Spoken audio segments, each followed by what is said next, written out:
And good morning, Steeler Nation. As the Pittsburgh Steelers open up their 93rd season as a franchise here in the National Football League for the Black and Gold right now. And guess what? Here we go again. It'll be a fourth different starter opening up the season at quarterback since the retirement of Ben Roethlisberger right now.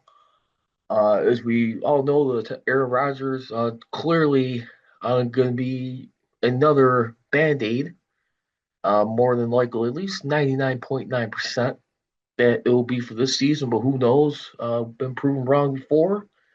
But not only that, happy 50th anniversary to the induction of the terrible towel by the late Myron Cope right now. So that's another special thing we got going right here. But the Steelers right now will be opening up against the New York Jets right now.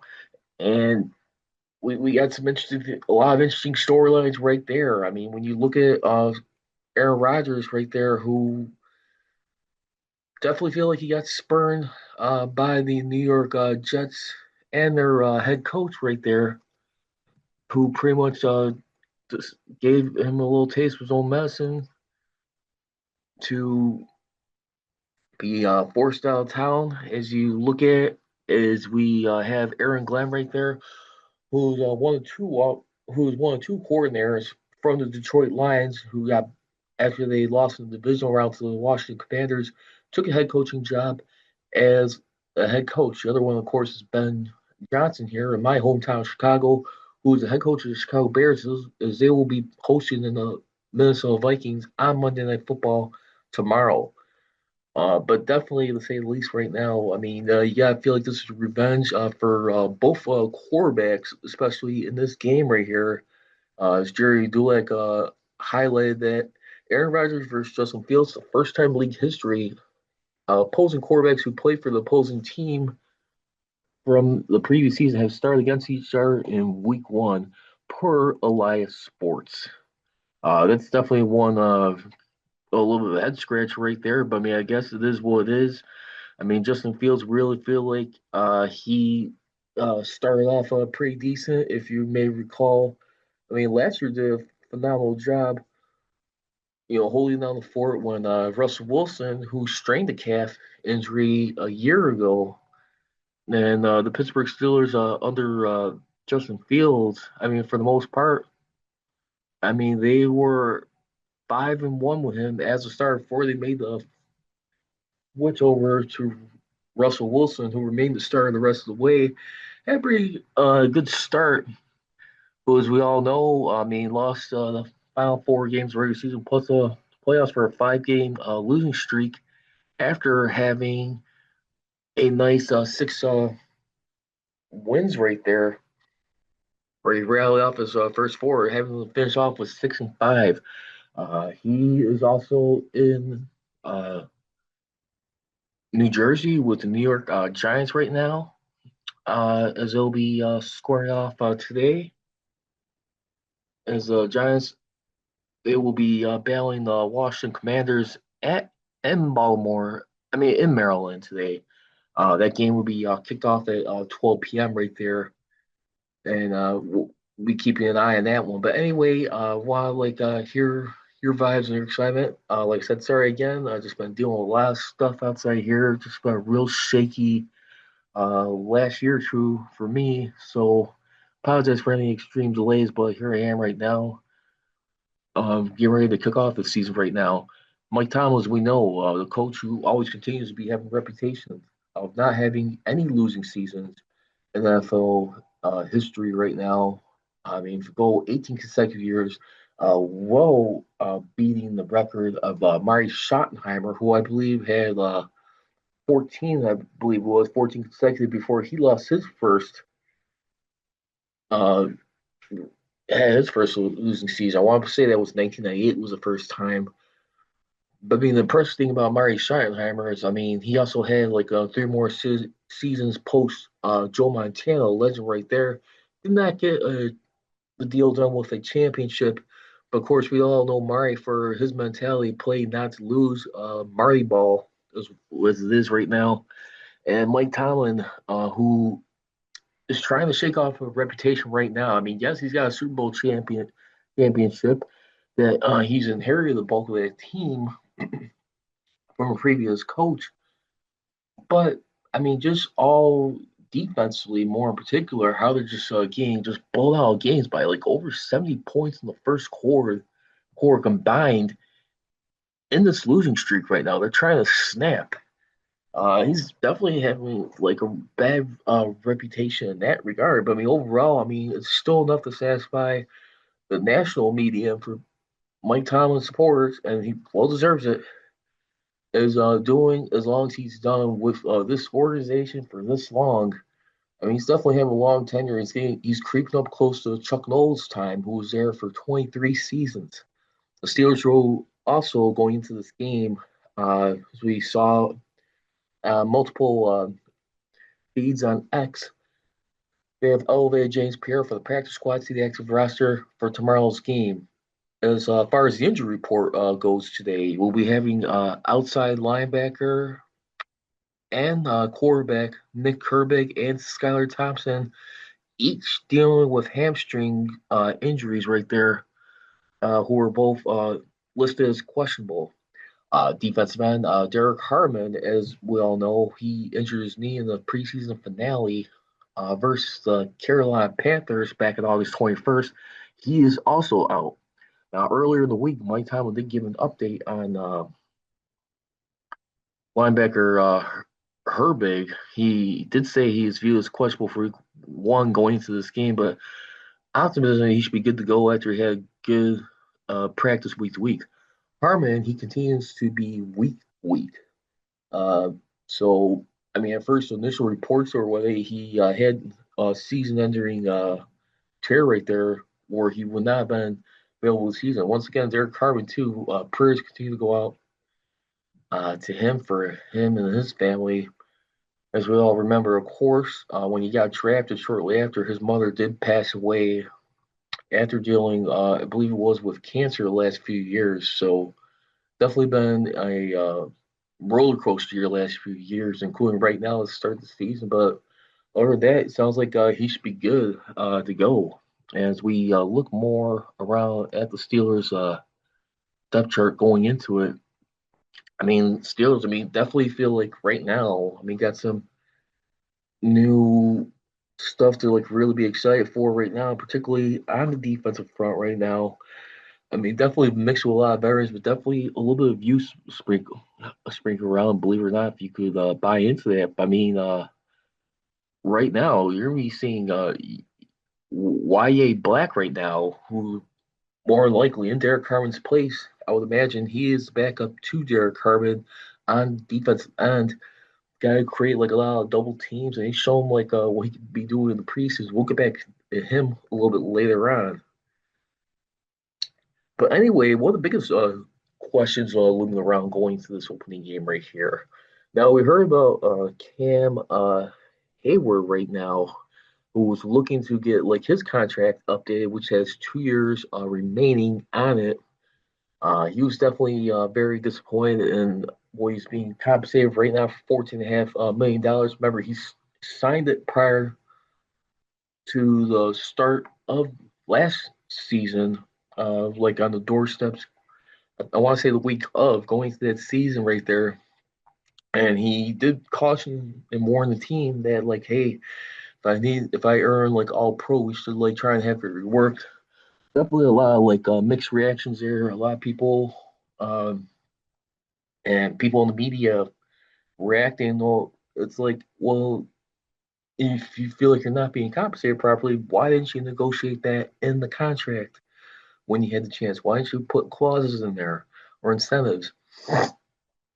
Well, it was reported, one of the sources I heard last night while putting together the pregame show was the Steelers are adding $3.2 million in incentives to this year's compensation according to multiple national reports, but not the incentives that you would think they would kick in right now. More or less, it's going to be related to team playoff success. In other words, that $3.2 million could kick up where Heyward could now make close to $18 million total this season. And when you look at where he's ranked at as an interior defensive lineman, he is ranked 19th in that regard, where he's not like, like the cream of the crop. So, I mean, let me put it this way. If we're ranking like playoff teams or like draft, he's pretty much like a low draft pick right now as far as like where his salary ranking is right now. Kind of like how the Steelers have been when it tries to come get good positioning. Heyward, he has dangled the possibility of sitting out games, perhaps as today's opener against the Jets, but he's insisted he's willing to prove himself, but didn't have an opportunity to include incentives in his most recent deal signed last year. I mean, when you think about him, I mean, the former Walter Payton Man of the Year award, and then now earning the All Pro year, the second year. I mean, he definitely feels like his value should have been shot up a little bit more. I mean, Mike Tomlin and everyone else around him, they do expect him to play, but he did not sound very committal to like for sure they would be there, or more or less we're going to be seeing him out there today. So I'm definitely for one. I don't know if I'm going to say I'll be shocked today if he doesn't play. I mean, I know it sounds a little crazy right there, but when you look at like a business in the NFL, I mean, my mindset just turns adjust right now, be a little bit more sensitive right now. I mean, tell you one thing, like 7 years ago, or like 10 years ago, like 9, 10 years ago, I would say, even with Le'Veon Bell, for example, Le'Veon Bell, who's looking to be like so hard to be paid more than just his running back skills, but he was also viewing himself as an extra threat, which they were using in the offense at that time, under Todd Haley, and where he was as an odd person you had to cover as a receiver, blocker in the backfield. He just did a lot more stuff all around. And Steelers, they did offer him a contract with guaranteed money from, I want to say the first 3 seasons, whatever it was, which they barely do beyond the first year of their contract, but it was rolling guarantees they included in there, and that was a big problem with him. And so he held out for pretty much the entire season. I mean, he waited till the deadline. I think like what was it, like up to 10 weeks. Then he stuck with it after him and his agent found like clause in the contract that would not count against him being an unrestricted free agent. That's not the case with Cam Heyward right now. I mean, Cam Heyward. Listen. I think for his sake right now. I mean, I know you're trying to play the game of business. Feel like you need to get compensated. But I mean, still, with him being under contract, I would imagine he'd definitely be subject to like fines right here, or just missing like game checks right there. I mean, I, I, I do believe Cam Heyward. I mean, he's got a right to do what he's got to do, where he work his value.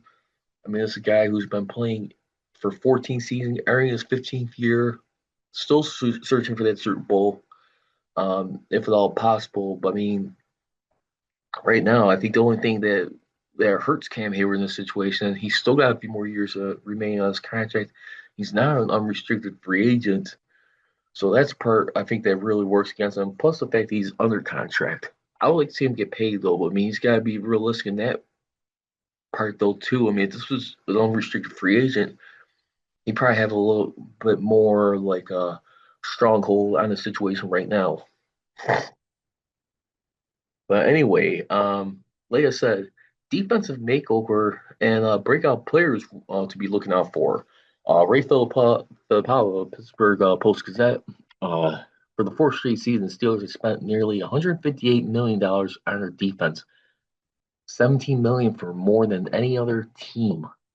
Steelers did not get the return on their investment they were expecting last season. They were 12th in yards allowed and 8th in points allowed. More importantly, they failed to win a playoff game for an 8th consecutive season, which is how this franchise is judged. Now, with the same philosophy installed, they have made a concerted effort having 5 new starters. Nickel, Jalen Ramsey, uh, cornerback Darius Slay, free safety Juan Thornhill, defensive end Derek Harmon, who they've each gotten either for the draft or free agency. And then the fifth new starter. He's been on the team last year before as backup, but he's going to be elevated to a starter at inside linebacker. Look out for Peyton Wilson. Peyton Wilson would definitely be a nice dark horse right here who could really be like impressing this team. I mean, hopefully, right now, he could be that guy that they've been so desperately looking for since Ryan Shazier. I mean, not nobody is replaceable in this world, as we all know. But you also want to find something like comparable as best you can. Peyton Wilson definitely right now. Uh, he was selected in the third round last year's draft and became one of the top playmakers as a rookie. He earned the job as a full time starter this season, and we'll see what kind of star. I mean, he could be. I mean, this guy's the limit for this young man right here. Now, as I remember earlier, I mentioned a few moments earlier, the Steelers they did select defense Harmon with their first pick this year in the draft, and then of course Y.A. Black. Both will have major have regular roles in defensive line rotation. Harmon, when he recovers from a sprained knee, will be a star, and Black is expected to see significant snaps off the bench after a promising season. For a team that enters the season with the second oldest roster in the NFL, the Steelers have some young players who can provide a lift when needed. Now, the three candidates that Ray is alluding to that could be, like I said, is of course uh, Peyton Wilson, inside linebacker.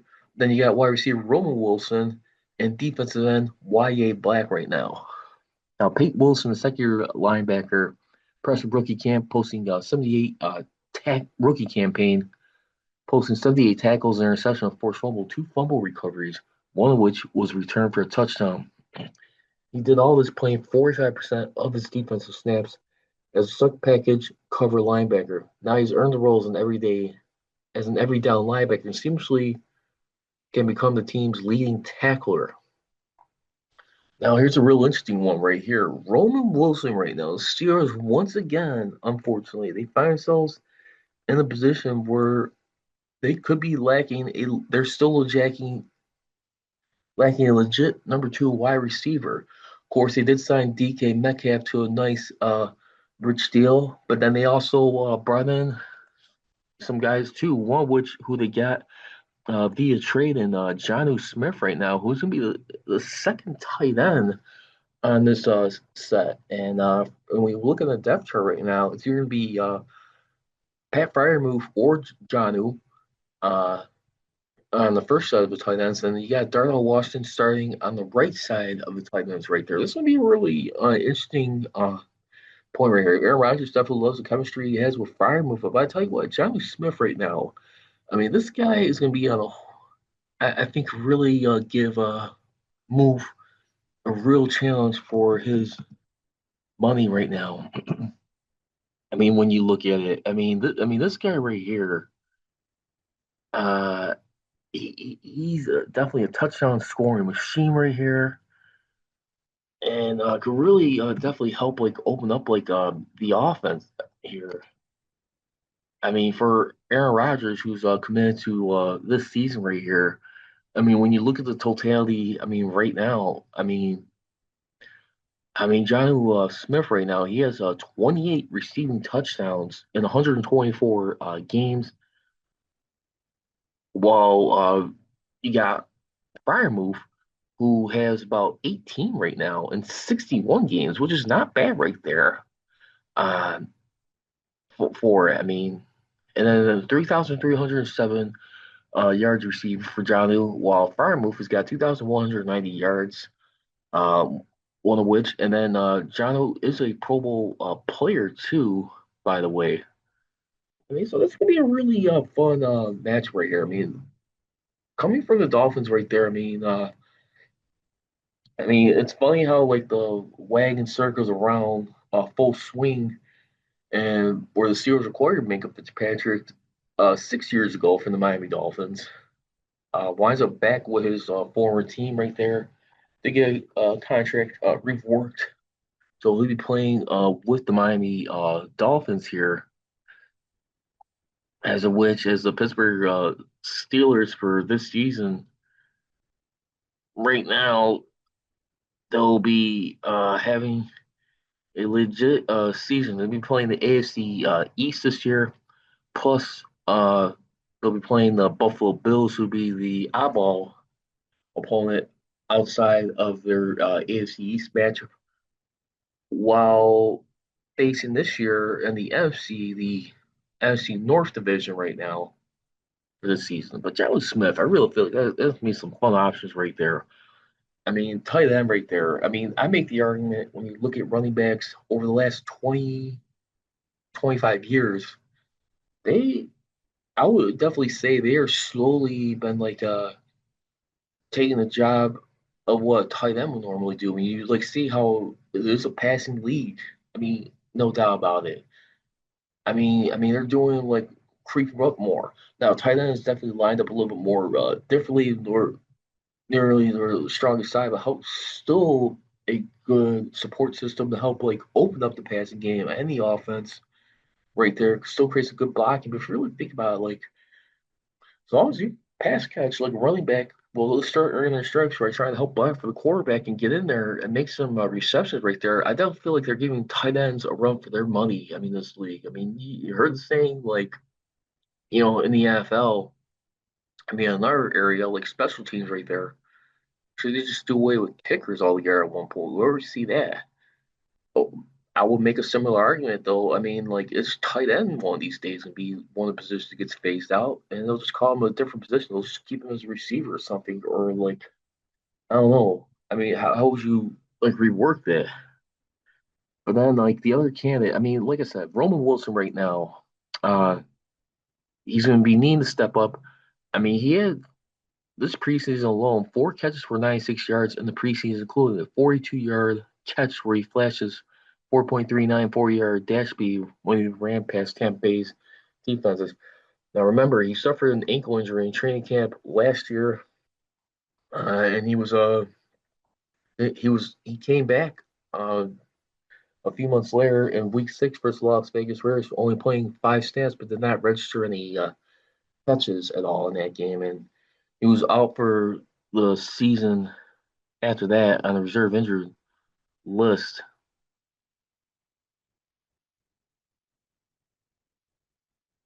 and he was out for the rest of the season due to another injury. Forgot to note down, excuse me. But Y.A. Black right here, by the way, drafted in the fifth round. Usually, rookies like this product right here don't typically have major roles, but Black break the mold. He'll get an opportunity to play with number one pick Derek Harmon, recovering from a knee sprain. In demonstrating training camp, he won't. The moment won't be too big for him. Black had 6 tackles and 2 sacks. I mean, this preseason right here, when you really look at him, he hit 6 tackles, 2 sacks on back-to-back plays during this preseason, but it's not necessarily all the stats with Black. 6'6", 340 pounds. He commands double teams. He keeps the inside linebackers clean so he can make plays. Harmon might provide more pass rushing upon his return, but Black has a chance of being an impactful player on the defense from the get-go. Let's go ahead and wrap this thing up. We're gonna go with keys of the game and season predictions for this year. Key number one: keeping Fields in his lane. Fields, while still developing into a passer, is still lead for as a runner. Third all time, he ranks in his career as a quarterback, as this will be his third stop with a franchise. He's been bounced around trying to prove himself as a starter. I mean, he has first opportunity with the Bears, of course, until like his third season, things started melting down. He was definitely getting frustrated, pretty much lashing out on the media, just saying like how they're just trying to keep him robotic. But the Steelers right now, I mean, definitely trying to see if they get right too with their quarterback. They got their share of the quarterback blues right now. Trying not to go for another drought with having to find their next quarterback. So I mean, they pretty much went from Bradshaw to Ben Roethlisberger. That's maybe key number one right there. Key number two. Speaking of, like on the winning in the trenches right here. How about holding down the fort? I mean, in the pass rush on the offense side of the ball for the Steelers. Right tackle Troy Fautanu versus left defensive end Will McDonald. Will McDonald, he led his team with 10 and a half sacks last season, along with 24 quarterback hits right there. So you got to think that's going to be inevitable right now. Poor guy in Aaron Rodgers, who's 41 years old, who'll be turning 42 years old in a few months.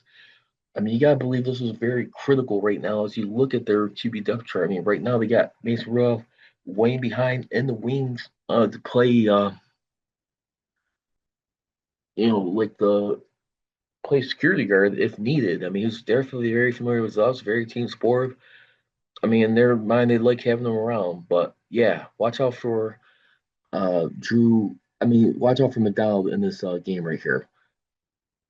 Key number three, tight end Mason Taylor versus right inside linebacker Peyton Wilson. Compared to Queen, Wilson is a linebacker much better in coverage. He earned a 76.4 pro football focus rate in that area in 2024. The expectations are high for Taylor's rookie. Uh, while Garrett is the number one receiver for quarterback Justin Fields, he can't do it all alone. Taylor can establish himself as that second option right out of the game this one. Now, you look at Aaron Glenn right now, he's definitely going to be preaching a run first mentality with this team. He likes Justin Fields. I mean, seems like they're ready to go. He had a little bit of a scare right there during camp, but he seems like he'll be all right. Be good to go. See if he finally finds his home and some legit grounding right here. But anyway, right now, I was reading last night. We got seven eight writers for the Post Gazette have the Steelers making the playoffs. Now, bulk of them have them somewhere between the fifth and the sixth seed, not so much the seventh seed, but there is one guy right here who has the Steelers not making the playoffs at 9-8, as he will be revealed here in just a second. Am Bittner right here. Um, and Am Bittner, he has his wild cards as the Broncos, Chargers, and the Bengals. None of the writers has the Steelers, of course, winning the division right now. But I mean, a lot of Super Bowl picks right now going into this year. When we look at, I mean, we're looking at the right now. The overall consensus is you're going to be Bills, Ravens.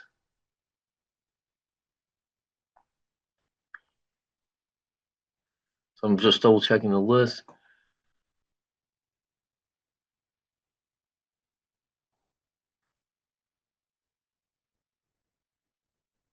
Yeah, four of them are having the Buffalo Bills win the Super Bowl, and the other ones got one for the Lions, but or the Ravens or the Packers. One guy, believe it or not, has that, and that'll be Paul Zeitz, who's been definitely been very critical. But anyway, that's gonna be open. That's gonna be doing it for this edition here of the Man of Steel podcast. As we're here, ShowBlitz, by the way, the pregame show right now. Once again, you can follow me on X at Man of Steel CGR and on Instagram at Man of Steel Nation. And I just want everyone to continue to be out there right now during this political climate we are in right now. Please continue to just be safe, respectful, and we're all in this together. As always, leave you. Here we go, Steelers. Here we go. I gone. Thank you for watching the Man of Steel podcast with your host, Charles Pride Richey, here on YouTube. Please make sure to hit that subscribe button. And for all the latest Man of Steel podcast episodes, feel free to download them on Mixcloud, Anchor.fm, and SoundCloud, wherever you get your podcasts.